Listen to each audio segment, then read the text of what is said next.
alle os, der rejser, vi drømmer jo lidt om det samme. Det unikke, det oprindelige, det uspolerede. Alt det, vi ikke har derhjemme. Men problemet er jo lidt, at der går ikke lang tid, før vi har fundet det, til det ikke er sådan mere.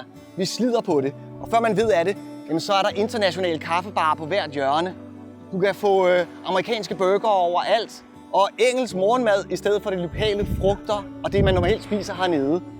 Og det er jo ikke det, vi ønsker, men endnu værre, det slider på den natur, vi kommer ned på. Så vi efterlader vores drøm lidt værre, end da vi kom. Og det er noget, der gør ondt i hjertet på sådan en som mig. En biolog, der har arbejdet med naturbevarelse i over 25 år. Så da jeg hørte om det her projekt, Patuyo Island Experience, hvor ambitionen var en anden, at lave et sted, hvor man nød biodiversiteten, støttede op om biodiversiteten, og hvor man ikke byggede infinity pools, men i stedet for bare lod de besøgende komme og være så tæt på et med den oprindelige natur, som det nu er muligt, mens man samtidig overlever.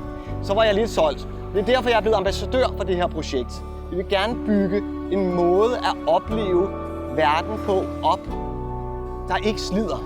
Jeg siger ikke, at vi gør verden bedre, for det tror jeg er svært.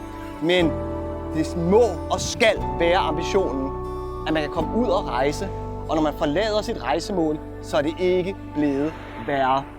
Og så kan man selvfølgelig sige, vil det ikke bare være bedre at blive hjemme og så støtte naturen? Jo, måske. Men jeg tror ikke på, at det er sådan, verden hænger sammen. Jeg tror, at vi kun passer på det, vi holder af. Og vi holder altså kun af det, vi har oplevet. Men måske endnu vigtigere, vi holder kun af det, vi forstår.